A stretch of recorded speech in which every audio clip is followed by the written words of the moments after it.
Bom dia a todos, estamos iniciando mais uma live aqui na TV Bom Dia, sempre numa parceria com a Unimed Erechim e o Instituto Unimed Erechim. E o objetivo desta live é trazer informações sobre a pandemia nas mais diversas áreas da medicina para levar informações para toda a população. Hoje, vamos conversar com os pediatras Dr. Alcides Mandella Stumpf e também o Dr. Marcelo Bassin, que no decorrer deste bate-papo falaremos sobre os cuidados que devemos ter com as crianças nesse período da Covid-19. Mas antes, eu gostaria de agradecer a presença dos nossos convidados. Bom dia, Dr. Alcides, seja bem-vindo à TV Bom Dia. Bom dia, Rodrigo. Bom dia, Marcelo. Bom dia, pessoal aí, espectadores. Eu não sei mais como é que se chama agora, né, Rodrigo? É tanta mídia. Telespectadores. Internautas. Mas a gente está aí para conversar e ver se eu e Marcelo conseguimos ajudar de alguma forma as famílias, né, que têm crianças, porque tem muita dúvida, né, Rodrigo, muito folclore, né, Marcelo, em cima dessas viroses. Então, vamos ver se, especificamente sobre essa, a gente hoje consegue agregar algum elemento tranquilizador às famílias aí. É isso, Rodrigo. Obrigado, doutor. Doutor Marcelo, bom dia, seja bem-vindo. Bom dia, sempre um prazer estar aqui para poder ajudar. Bom dia, Alcides, bom dia, Rodrigo. E todos que estão nos vendo, nos ouvindo. O prazer é esse, como o Cid falou, poder ajudar alguém nesse momento de angústia, de dúvidas e de insegurança que estão passando. Então, nós estamos aqui para isso, para tirar algumas dúvidas e sempre à disposição para isso. Se precisar, estamos aí. Ok. O médico pediatra Alcides Mandella Stumpf, erechinense, formou-se pela Universidade Católica de Pelotas. Fez residência médica em pediatria no Hospital Materno-Infantil Presidente Vargas, em Porto Alegre. Foi presidente da Unimed por 5 mandatos, entre 2004 e 2019. Hoje é diretor de sustentabilidade da Federação Unimed-RS e também diretor administrativo do Instituto Unimed-RS e coordenador de sustentabilidade da Unimed Erechim. Quase me faltou ar de tanta coisa aqui, né?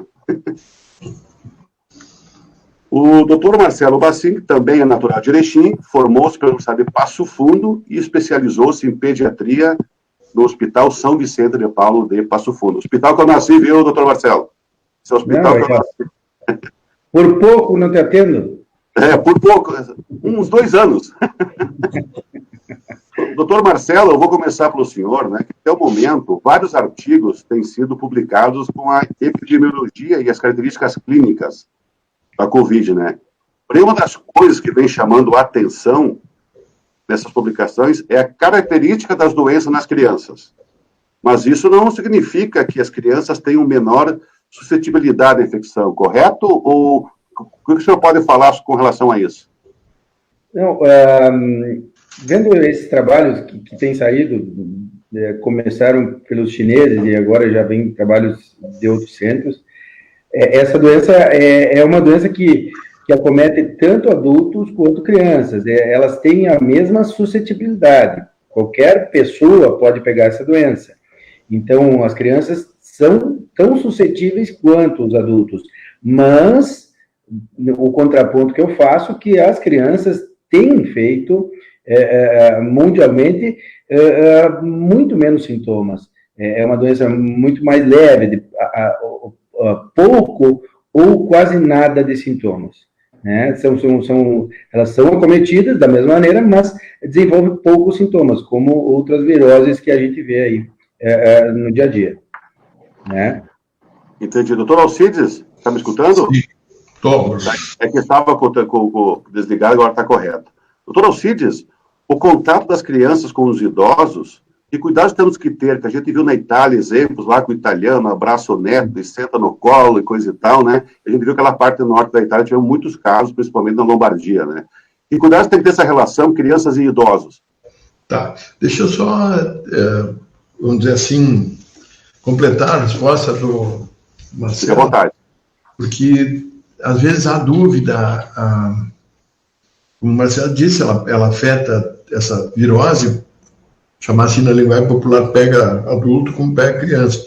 O que parece, né, Marcelo, o que se tem na literatura médica sempre recente, que é uma doença recente, que as complicações que acabam tendo é uma espécie de uma tempestade imunológica, e essa tempestade que vai danificando os tecidos, como o pulmão, por exemplo, rins, etc. Parece, pelo que os estudos estão mostrando, que vamos chamar assim, a conformação imunológica na idade infantil não é tão propícia a essas tempestades. Ela seria quase como uma doença autoimune, né, Marcelo? Um reumatismo, vamos comparar assim, que na idade infantil, por características próprias da imunologia, elas ocorrem com menos frequência, ou seja, eu acho que o Marcelo, que está mais na ativa, rarissimamente uma criança é afetada a ponto de ir para o respirador, por exemplo. Não? Ela faz sintomas mais de via aérea superior, assim, são mais febre, que não é uma febre alta, febrícula, dor de garganta, no dia a dia, assim, é o que a gente vê, é isso. Tosse sempre é seca, não é uma doença que vai causar muitos sintomas, igual uma gripe comum, que vai ter muito catarro, e os sinais de alertas, até não sei se depois a gente pode falar, os sinais de alerta é quando, sim, a febre fica alta e persistente e começa a ter sinais de falta de ar, né, comprometimento pulmonar, como você falou, pelo aspecto imunológico, ela cometer pulmão, a criança vai ter dificuldade de respirar, a respiração mais rápida, mais profunda. Então, esses sinais têm que ser sinais que chamem a atenção dos pais em casa. Então, a qualquer nota de sinais, então, febre alta e persistente, tosse persistente e falta de ar, sinais de falta de ar, respiração mais rápida, mais profunda, dificuldade para respirar, até ficar roxinho, esses sinais são sinais de alerta que tem que se procurar de atendimento. Nos hospitais, nos consultórios, o pessoal está prontamente, está sempre à disposição para atendimento. Então, ela tem que frisar que ela tem um período de incubação bem curto. Ela se diz que em torno de 5 dias o período de incubação dela. Pode chegar a 14 dias. Então, em alguém da família desenvolvendo sintomas, que está mais nativa, porque hoje as crianças estão em casa, os pais estão mais nativos e tal, pode alguém tendo sintomas, as crianças em 3 a 5 dias já vão apresentar algum sinal desse. Então, se notar uma febrícula, um mal-estar, usar antitérmico, mas se esses sintomas forem se agravando, como eu tinha falado, aí sim é coisa que tem que procurar atendimento. Mas essa questão da gravidade da doença das crianças, doutor Marcelo, sim. Ela é diferente do adulto, do idoso? Como é que funciona assim? Porque a gente vê que a taxa de mortalidade é diferente, né, com relação a pessoas mais velhas e mais jovens. Como é que é na criança o nível máximo da gravidade da doença? Sim, que a gravidade, nas crianças, a doença grave, a síndrome respiratória aguda grave nas crianças é baixa incidência, entendeu? Então, aí que está o detalhe, é difícil a criança chegar nessa síndrome respiratória aguda grave. O adulto, o idoso, que é o grupo de risco que está se falando, acima de 60 anos, principalmente, eles fazem mais. Por essa, corroborando o que o Alcides falou, o que se fala hoje é por essa resposta imunológica do organismo. Então, talvez a criança esteja mais preparada imunologicamente, o sistema imunológico mais novo, que eu digo, e aí responde melhor. Sendo um fator de defesa. Ela não faz doença grave devido a isso. É o que se explica hoje por causa por que as crianças não ficam graves. Tá? Então, é muito baixa a incidência e quando for, aí o desfecho é parecido com o adulto. Né? Aí tem que ser tratado conforme a gravidade da doença. Depois a gente pode falar um pouco mais disso. Ok. Doutor Alcides, ainda não existe um tratamento específico para a Covid-19, né? E em caso de crianças contaminadas, qual é a principal forma de tratamento? Bom, primeiro, o tratamento tem sido motivo aí de debate em todas as esferas, hoje, né? Principalmente fora da medicina.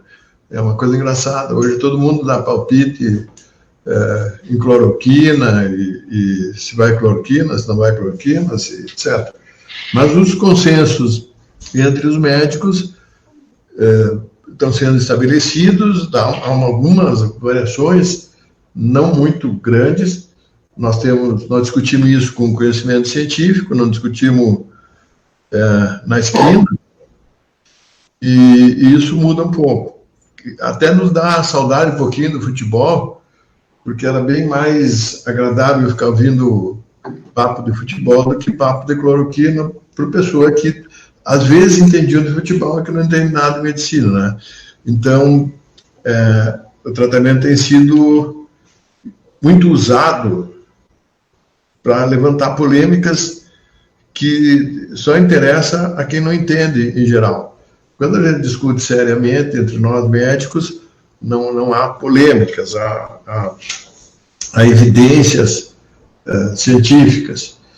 Em criança, independente do partido da criança, a gente não usa, por uma questão de ajuste de dose e tal, comumente, né, Marcela, a cloroquina aqui pelo menos aqui no Sul, que é uma droga extremamente segura, mas que a gente aqui no Rio Grande do Sul usa muito pouco, a não ser em doenças reumáticas que acomete só pessoas mais idosas.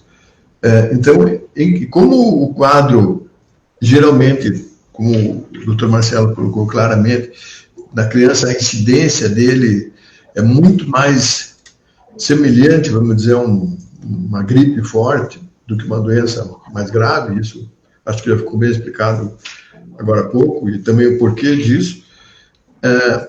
Se trata de forma sintomática, em geral. Ou seja, tem febre, trata a febre, mantém bem hidratado, aqueles cuidados gerais que normalmente a criança precisa, bem alimentado, com essas coisas, vamos dizer, quase caseiras, como sucos, etc., e um cuidado geral. À medida que os sintomas vão surgindo, se agravando, o médico vai intervir, o pediatra ou vamos dizer, mais ou menos especificamente dentro daquele sintoma e do potencial dele se agravar. Então, nós não vamos, obviamente, nem eu, nem o Marcelo, dizer que tem que dar isso, ou tirar aquilo, ou dar não sei o quê. Como a criança merece um cuidado muito especial, e nós estamos no meio de uma epidemia, vamos dizer, em termos científicos, muito recentes e desconhecidas, não é aconselhável que o leigo, uma pessoa que não tem conhecimento médico, faça aquela espécie de automedicação na criança. Não é aconselhável nunca em criança. As doses variam muito, os efeitos colaterais variam muito, mas, particularmente na COVID, é menos aconselhável ainda. Até porque um diagnóstico preciso, e aí, Rodrigo, eu vou voltar àquela pergunta que a gente acabou não respondendo, vai determinar ou não o isolamento da criança, né? Aí já falando em relação aos idosos ou outros habitantes da casa, vamos dizer assim. Então, porque sempre que se faz o diagnóstico de COVID, independente da gravidade do quadro, a primeira coisa que tem que fazer é isolar essa pessoa. Eu falo diagnóstico e, preferivelmente, um diagnóstico com sintomas, né? Então, se a pessoa tem sintomas, faz o exame confirma, ela deve ser isolada. E para isso também tem regras definidas de tempo, em geral 14 dias, com uma boa folga imunológica, vamos dizer assim, e durante esse período, como já disse, vamos tratar os sintomas. Mas é muito importante toda essa linha de coerência, como o Marcelo falou, tem febre, tem tosse, tem outros sinais extremamente sugestivos Daqui a pouco até tem uma história de contato com pessoas que tiveram a doença. Então, vamos firmar um diagnóstico, vamos fazer um exame apropriado para aquela fase de doença, e aí vamos tratar sintomaticamente e isolar. Obviamente, que vocês falam de criança isolada, vai ter um adulto isolado junto, não vai trancar a criança num quarto e tirar 4 dias depois. Mas, com aqueles cuidados, reduzir o número de contatos, e principalmente contatos com pessoas de risco. E aí entra os avós. As pessoas com mais de 60 anos, que não é o meu caso, falta muito ainda, e as pessoas com doenças prévias, diabetes, essas coisas que a gente já tá assim, sabendo direitinho. O importante também, né, Marcelo, quando se fala muito, às vezes, de uma doença, parece que ela fica meio íntima da gente, você fica meio amigona, assim. Então, no começo todo mundo tinha medo, agora parece que, como elas já estão falando tanto, diabetes, não sei o que, isso e aquilo, daqui a pouco não precisa mais ter tanto cuidado. Não, a doença é a mesma, os cuidados vão ser o mesmo até esse ciclo terminar, e nós vamos saber bem direito. Uma coisa que eu acho positiva, não sei qual é a opinião do Marcelo, e não quero que isso seja distorcido, mas do que nós estamos tendo notícias por estudos mais recentes, é que os portadores assintomáticos, eles têm menos possibilidade de transmitir a doença. Isso assim, hoje cientificamente já é indiscutível. Então, como a criança, muitas vezes ela é uma portadora assintomática, ela também não pode e não deve ser tratado como um morceguinho, entendeu? A criança não deve ser de perto. Não. A criança assintomática, a gente tem que ter aqueles cuidados de isolamento como se a gente tivesse com um adulto. Eu vou complementar um pouquinho, Alcides, que o tratamento se baseia nisso. Então, como tu falaste do exame, o exame ideal para diagnóstico, vamos frisar, é o exame de PCR, aquele o vírus. Isso tem que ser coletado com suave, com uma espécie de cotonete que vai lá na rinofaringe. Então, por dentro do nariz, vai lá atrás do nariz e coleta esse exame. Então, é um exame bem delicado, desconfortável, já para um adulto, imagino para uma criança aceitar. A criança, quanto mais pequena, menos tolera a coleta do exame. E para ter um exame fiel, ele tem que ser bem coletado. O exame o resultado do exame depende de uma coleta adequada também. Então, se for pensar em coletar exame, saber que não é assim as pessoas, o Alcides muito bem falou, as pessoas estão entendendo tudo. Então, eu vou lá e vou coletar o exame do meu filho.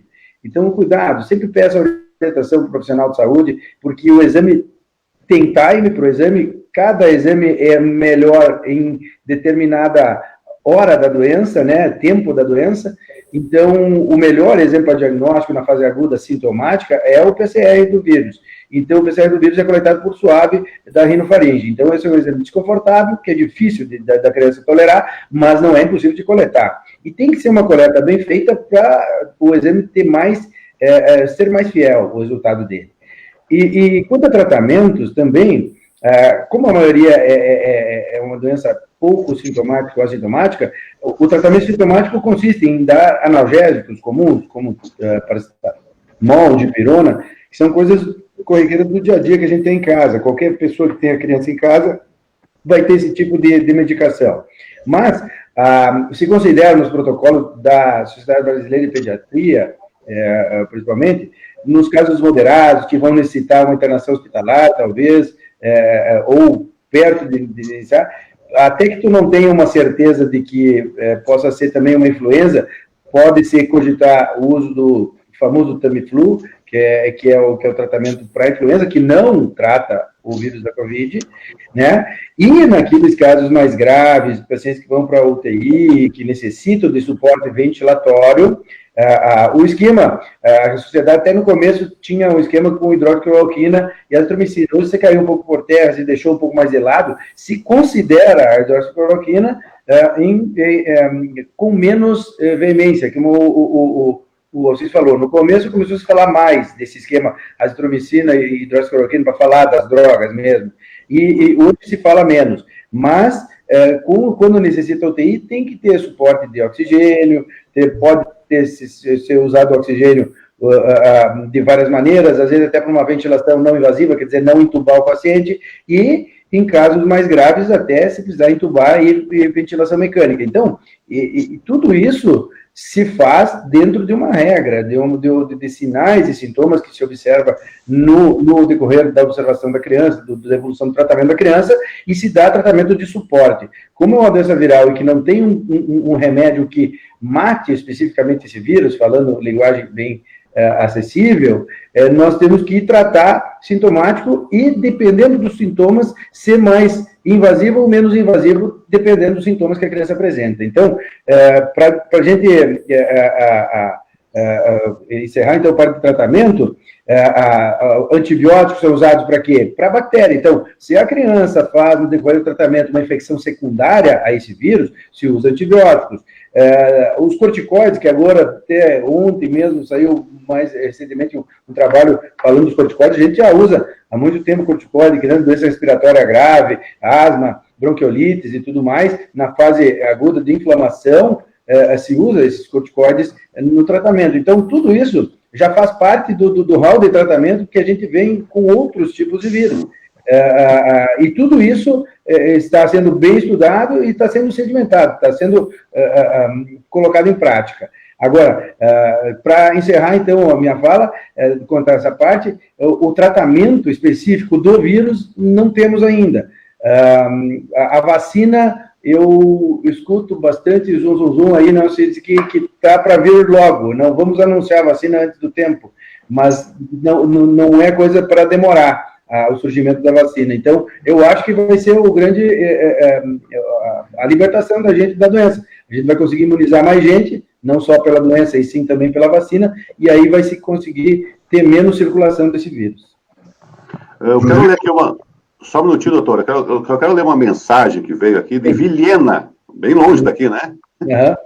É a Jô Silva. Bom dia, doutor Marcelo, muito bom vê-lo novamente aqui em Vilhena. Já tivemos um caso em criança, os sintomas foram urticária no corpo, febre e diarreia. Só fala relato aqui, então, lá em Vilhena, longe daqui, né? É longe no mapa, né? Ela é famoso, rapaz. Conhecido até longe, para te ver que essa internet aproxima todo mundo, hein? Aproxima todo mundo, inclusive o vírus veio da China para cá rapidinho. Então, na verdade, isso aí, tem vários sintomas assim também menos evidentes, mais é doença respiratória, mas algumas crianças têm dor abdominal, algumas crianças fazem diarreia, exantema, que é essa urticária, fazem pipoquinhas vermelhas pelo corpo, brotoejas, assim, como na linguagem popular, a gente pode explicar. Então, é que esses sintomas são próprios de vários vírus que a gente atende no dia a dia do consultório de pediatra.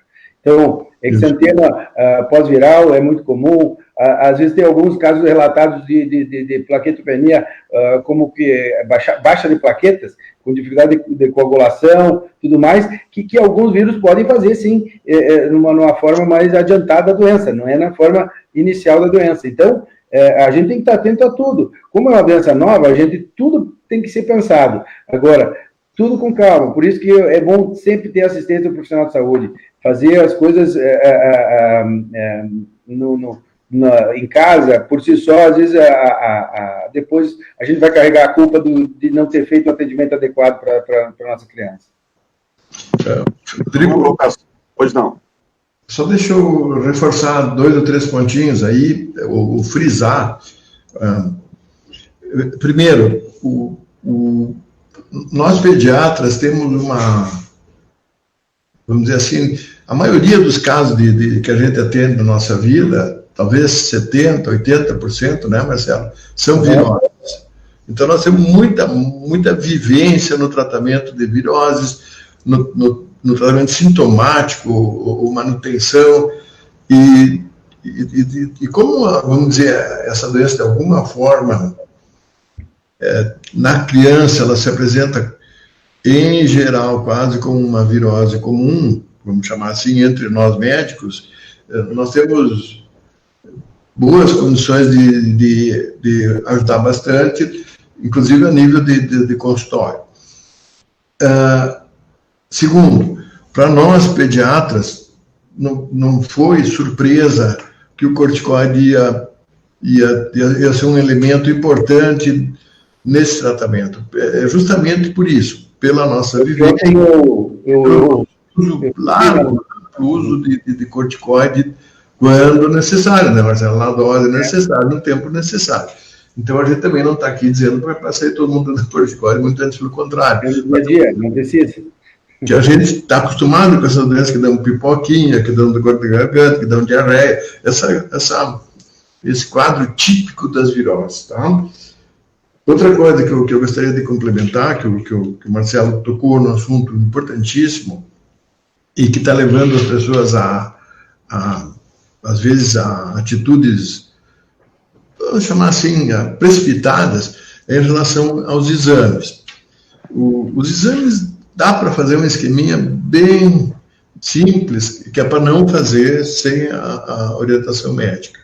O melhor exame disparado, e o Marcelo já frisou isso, é o PCR, aquele examezinho que tu vai colher o bichinho, colher o vírus lá na mucosa nasal, lá no ranho.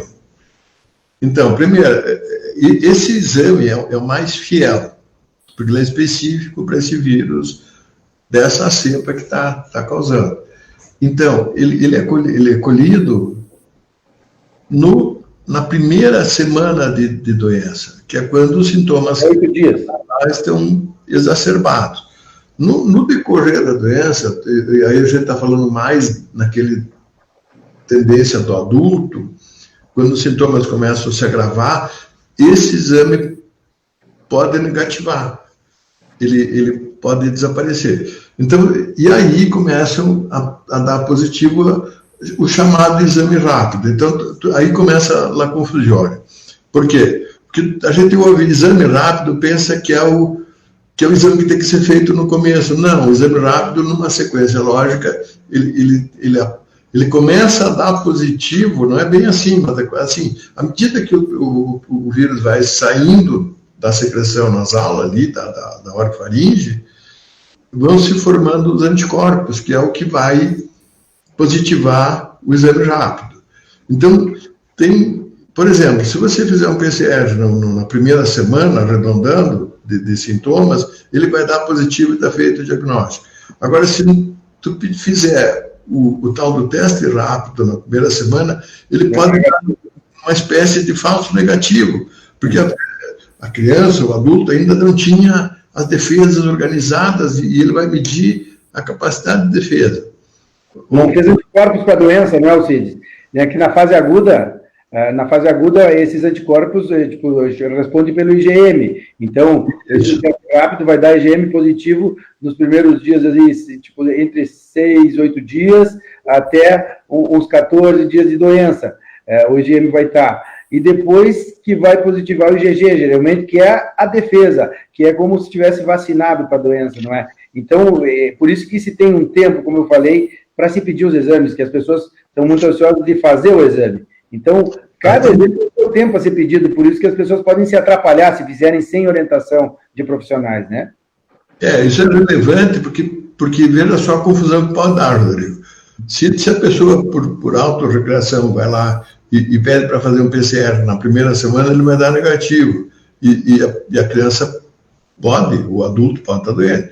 Por outro lado, se ele pedir se ele pedir um teste rápido na primeira semana, que é isso que o Marcelo falou, a IgM e IgG, que são medir a defesa, ela pode dar negativo, porque está em fase de organização esse exército, vamos dizer, ainda não está trabalhando direito.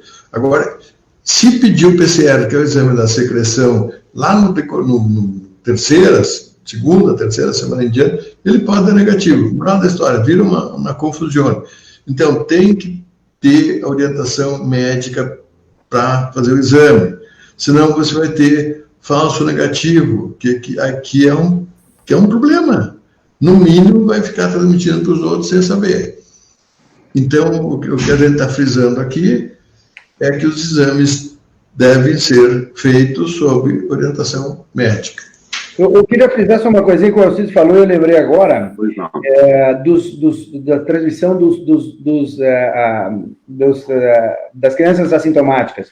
Essa transmissão se comprovou que os assintomáticos transmitem pouco. Isso é fato. É o que a gente nota no dia a dia. Também, saiu essa semana que o CDC, que é o órgão norte-americano, que se transmite pouco por objetos, vamos supor, mesas, cadeiras, essa história toda de encostar, assim, também se tem uma pouca transmissibilidade. Então, por isso que se reforça bastante que a história que se pede para fazer, lavar as mãos com sabão, usar álcool gel no dia a dia, vai quase zerar essa chance de transmissão, porque se transmite pouco por esses modos, tu diminui bastante também com uma boa higienização das mãos. Então, sempre frisando que as crianças têm muita tendência de pegar objetos e levar para a boca. Então, se tem qualquer carga viral nos objetos que ela tem contato, ela vai levar imediatamente para a boca e ela vai conseguir se contaminar, mesmo transmitindo pouco. Então, por isso que a criança tem que ter mais cuidado com essas coisas. Por isso que as escolinhas estão fechadas, porque as crianças não têm noção dessa higienização, por isso que a gente até pode entrar nesse assunto, dessa noção de higienização das mãos, usar álcool gel, cada vez mais vai se tornar uma coisa evidente no dia a dia das escolas, das creches, e as crianças vão ter que aprender com o tempo essas noções, ter essas noções básicas de higienização para transmitir menos, para se contaminar menos. Mesmo transmitindo pouco, com baixa carga viral, transmite pouco. Mas aí, com o contato direto com a secreção, vamos supor, uma saliva num brinquedo e a outra criança pegou o brinquedo e botou na boca. Isso transmite qualquer virose. É o dia a dia das viroses. Então, por isso que a gente tem que bater nesse ponto. Doutor Marcelo, eu acho que essa é uma questão bem importante que o senhor fala. Qual é o diálogo do adulto com a criança para saber o que é a Covid? Eu acho que isso é muito importante nesse momento também, né? Sim, a gente tem que explicar até para tirar os medos e inseguranças dessas crianças também. Não são só os adultos que passam por medos e inseguranças, não é? As crianças também estão todo dia vendo TV, vendo tudo o que acontece, vendo os pais com medo, vendo pouca restrição, não pode ver os avós, porque tem... E por que tem? Porque tem esse vírus, tem que ser explicado que esse vírus é um vírus que se transmite muito principalmente por saliva, por isso que não pode beijar os avós, por isso que elas estão distantes dos avós, por isso que elas estão distantes dos outros colegas. Então, tem que ser explicado isso no dia a dia para as crianças, para se tirar um pouco da angústia, dos medos, e também esse estresse que está sendo causado, que depois nós podemos falar também mais um pouco, que é o que pós-viral tem esse estresse traumático da criança, por estar isolada, por estar obrigada a não fazer coisas que ela poderia fazer. Eu até, depois vou sugerir que a gente fale um pouquinho disso aí. O que as crianças devem fazer no dia a dia? Então, tirar um pouco esses mitos e medos da criança, deixar ela em casa livre para brincar, não só eletrônicos, porque também é uma coisa que vai ser abusado eletrônico agora, para deixar a criança distraída, então tem que ter muito cuidado, e focar nas medidas de prevenção, para quando elas saem, principalmente. Quando a criança for sair de casa, a criança não deve sair de casa para passear com o pai no shopping ou no mercado. Não precisa. Agora não precisa. Mas ela sim pode sair de casa para ir passear na praça, em ambiente ventilado, na frente de casa caminhar. Ela não tem que ir para aglomerações, ela não tem que ir para espaços que tenham bastante circulação de pessoas, tipo, eu vou para o supermercado, vou levar a criança junto. Se não tem com quem deixar a criança, em hipótese alguma, tudo bem, ela até vai. Mas se tem com quem deixar, se a criança pode evitar de levar a criança, tem que evitar. Tem que pensar sempre antes que atitude que a gente tem que ter. Na verdade, esse vírus veio para nos fazer repensar o nosso modo de viver. Acho que a gente talvez fazia a coisa na empolgação, qualquer coisa estamos saindo, estamos indo, estamos fazendo, e hoje não. Primeiro pensa, depois age. Né? E para isso que serviu também um pouquinho o Covid. Nós vamos ter essa mudança de cultura. Que bom, se nós usar máscara a vida inteira, e nós tomar os cuidados de higienizar as mãos, teremos muito menos doença ainda nos outros tipos de doenças, né? Sim. Doutor Alcides, nessa toada, nessas colocações que o doutor Marcelo colocou, é o momento de tensão, mesmo que seja uma doença íntima, como o senhor falou antes, hoje a gente está mais conhecedor hoje, todo mundo sabe tudo, né? E a criança não sabe muito bem a importância de lavar as mãos, tocar num brinquedo, vai se infectar, né? Como agir? Como tu diria para os pais agirem nesse momento? Bom, eu acho que o Marcelo já foi muito claro, e assim, ó, isso desde o começo, não houve dúvida, que vamos dizer assim, as pessoas vão acabar tendo essa doença, seja criança, seja adulto, e principalmente o idoso, mais ou menos proporcional à quantidade de pessoas que ela entra em contato, tá? Então, assim, ó, realmente, como o Marcelo disse, supermercado, só se não tem onde deixar a criança, vai deixar ela correndo risco, não tem outro adulto cuidando, etc. Mas supermercado não é lugar de criança. Aliás, supermercado não seria lugar de nenhuma aglomeração, vamos chamar assim, tá? Então, o que a criança... Eu vou repassar, porque é muito importante, e aí completo com a resposta à pergunta. A criança precisa, né, Marcelo, nós sabemos disso, atividade, precisa descobrir, precisa correr, precisa pular. Então assim, se possível, num ambiente aberto, uma praça, um quintal, a gente passou a infância inteira da gente subindo em árvore e coisa. Então, talvez voltar para aquele estilo mais antigo, onde a criança tenha mais espaço e possa... Porque assim, ó, seja criança, seja adulto, aparenta, em termos técnicos, 2 metros, 2,5 metros de distância é uma distância relativamente segura entre pessoas, vamos chamar assim, assintomáticas. Se tu colocar a máscara,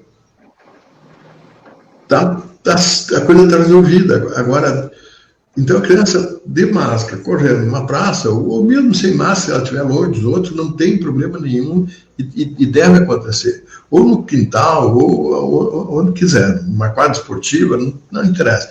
Agora, no supermercado, onde tiver aglomeração, aí o risco vai subindo. A máscara acho que é um elemento que vai vir para sempre e nas crianças tem sido usado com muita criatividade, né, Marcelo? A gente chega lá no consultório, aparece o gatinho, aparece o Homem-Aranha, aparece Então, tá dando para convencer, vamos dizer bem, as crianças... Quero colaborar contigo, assim, dessa parte, então, talvez falar que essa distância, então, colaborando, assim, o que a gente sugere agora? Se sugere o eletrônico, a Sociedade Brasileira de Pediatria sugere que se use eletrônico 1 a 2 horas por dia, no máximo, uma criança, para não ficar bitolado ou viciado nesse tipo de tablet, computador, jogos eletrônicos ou até celular, né? Vamos exagerar nesse período que tem que ficar mais trancado, que se usar 3 horas por dia não seria tão nocivo, mas eu pediria para os pais ter muita atenção com isso, fazer isso que o Alcides está falando, levar para parques, levar para campos, para áreas abertas, mais para ter diversão. Não tenho nada contra, mas cuidado com os playgrounds também, por causa desse fato do contato com objetos que possam estar contaminados. Então, procurar ter atividades mais, como vocês falaram, mais antigas, correr, pular, brincar, andar de bicicleta, isso não está proibido. O que não pode é a mãe falar com a outra mãe, reunir 5, 10 crianças para fazer um piquenique, levar para a praça fazer um piquenique. Mesmo estando na praça, não pode ter 10 crianças brincando, senão elas estariam na escola. Então, saber ter o bom senso com isso, usar muito o bom senso nisso, levar para passear, levar para brincar, ter outras atividades lúdicas, mesmo dentro de casa, vamos montar o quebra-cabeça, vamos usar joguinhos, brinquedos que sejam manuais e não eletrônicos, entendeu? Então, em casa, a criatividade está livre. Sair também tem que ter bom senso. E aquilo que o Osiris falou e que a gente está falando, mercado de grandes aglomerações não precisa. Quando vai à consulta, não há problema. As consultas também a gente procura estar organizando para não ter aglomeração no consultório. Então, o segredo é ter bom senso e não causar aglomerações, não é? Quanto às máscaras, qual é que é a idade ideal para usar uma máscara hoje? Então, assim, se recomenda usar máscara acima de 2 anos. Se a criança tiver um entendimento antes disso, antes dos 2 anos, que os pais conseguirem domar ou manter uma orientação legal para elas e elas tolerarem, não há porque a máscara também, nas crianças menores e que se queira usar máscara, pode causar sufocação. Então, tem o risco do acidente também. Então, crianças pequenas, abaixo de 1 ano, não se recomenda usar máscara, se recomenda a deixar elas com a distância aceitável ou regulamentada em torno de 2 metros, 1,5 metro, 2 metros, 2,5 metros de distância, não é? Então, temos que ter esse cuidado do risco da criança pequena usar máscara, e a criança acima de 2 anos também, em usando a máscara, como a gente falou, elas já estão gostando até por causa do super-herói, ou da princesa, ou da florzinha, então isso está criando um investimento que vai ficar, eu acho que, como o Cid falou, para o futuro, como uma etiqueta respiratória. Aquela história do tossir no cotovelo vai ficar um pouco para trás, e a criança que tiver uma tosse ou resfriado talvez vai usar a máscara depois, por outras doenças respiratórias mais para adiante, não sei, estou fazendo uma suposição, não é? Mas sempre com orientação. Sempre cuidar também, um ponto importante, a mãe que está amamentando e tiver algum sintoma respiratório, não é proibido, mesmo a mãe estando positiva do Covid, não é proibido amamentar, mas aí essa mãe obrigatoriamente tem que usar máscara, porque a principal forma de transmissão do vírus é via gotículas de saliva, gotículas respiratórias. Então, a mãe também usa máscara para amamentar seu filho pequeno ou recém-nascido, não é?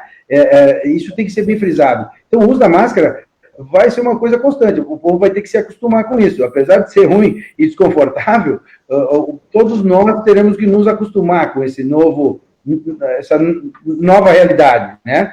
Então, eu frisaria isso, noções de higienização de mãos, lavagem bem as mãos, noções de higienização dos brinquedos, essas coisas as pessoas têm que ter. Então, esse bom senso vamos ter que usar com as crianças, né? E elas cada vez mais participar disso, ser orientadas para isso, agora pelos pais e mais adiante, quando retornar às atividades escolares, pelos professores, pelos orientadores nas escolas, né? Doutor Osiris, oi. Tem tempo ainda para falar um pouquinho? Claro. Temos mais uns minutinhos, já passamos longe, mas vamos tentar agora um bate-papo rápido aqui. Deu 42 minutos. É que me ocorreu aqui, o Marcelo ficou, não sei por que ele ficou brincando comigo ali, eu falei coisas antigas, mas acontece o seguinte, veja só. Não, mas eu também brinquei disso, viu, Alcides? Eu não sou tão novo assim. Veja só, Rodrigo, hoje, com essa história das famílias permanecerem mais tempo em casa, às vezes os pais no home office, esse troço todo, e a criança ali volta, que também não foi para a escola. Aliás, isso tem uma coisa que o Marcelo vai nos confirmar, que é o seguinte, esse isolamento acabou diminuindo toda a doença respiratória. Sim. Né? Então, veja só, se não fosse a puericultura, os cuidados gerais, a nossa consulta tinha diminuído bastante em relação à doença respiratória. O que para nós é um problema de caixa, mas que para a população é um problema excelente. Então, essa lição da máscara vai ficar para sempre, né? E é uma coisa muito boa. Agora, o que eu ia dizer? Aí o cara termina o home office dele, fecha o computador, e aí vai assistir Netflix, ou vai ver o WhatsApp. E a criança ali é a mesma coisa. Esse é um período riquíssimo para a gente voltar àquelas brincadeiras de maior interação da família, né? Aqueles antigos joguinhos, que nem me lembro mais do nome, jogar dado, jogar dama.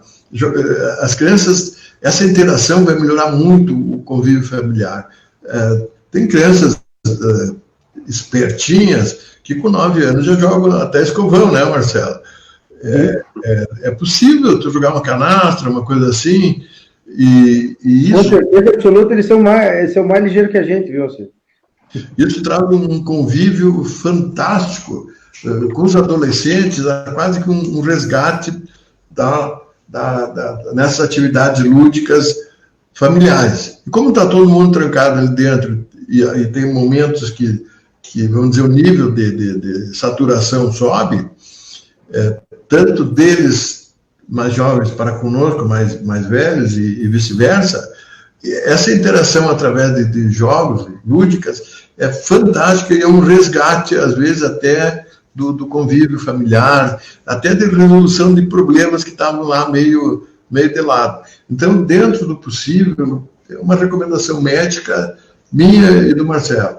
Vamos, nos intervalos dos trabalhos, vamos tentar diminuir o tempo no computador, tentar diminuir o tempo no tablet, no telefone, e vamos tentar interagir mais com essas situações mais que exigem uma troca de experiência, de humor, de criatividade entre os adultos e as crianças. Isso pode ser, em termos psicológicos e familiares, o maior e o melhor legado que esse isolamento pode nos deixar.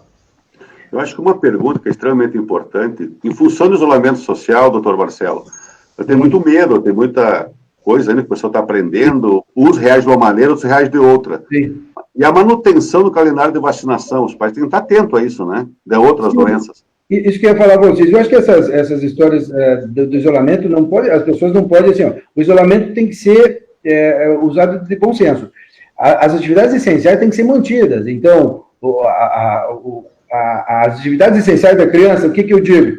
A hora do sono da criança tem que ser respeitada, a hora da amamentação da criança tem que ser respeitada, os limites de uso de eletrônicos, os limites de uso de brincar. Então, agora é a hora de brincar, agora é a hora de comer, de se alimentar, o almoço, a janta são sagrados, a hora do lanche. Então, isso tudo tem que ser respeitado. Procurar manter uma rotina, não deixar a coisa cair por terra, a rotina da criança cair por terra, porque também isso atrapalha na parte emocional. E na parte de doenças, prevenção de doenças, a imunização, as vacinas, são muito importantes. Isso não pode, de maneira alguma, ser freado ou parado de ser feito. As vacinações têm que ser mantidas, o calendário vacinal tem que ser mantido. É claro que com bom senso, é claro que hoje, o que eu venho orientando os pacientes, liguem no posto de saúde, conversem, as meninas, os atendentes do posto de saúde também vão dizer que hora é melhor, ou vão organizar um horário mais menos problemático ou com menos acúmulo do posto de saúde para ser feito. Então, usar o bom senso também nos postos de saúde ou nas clínicas de vacinação para não ter aglomeração, para não ter riscos também, para não aumentar riscos de contaminação da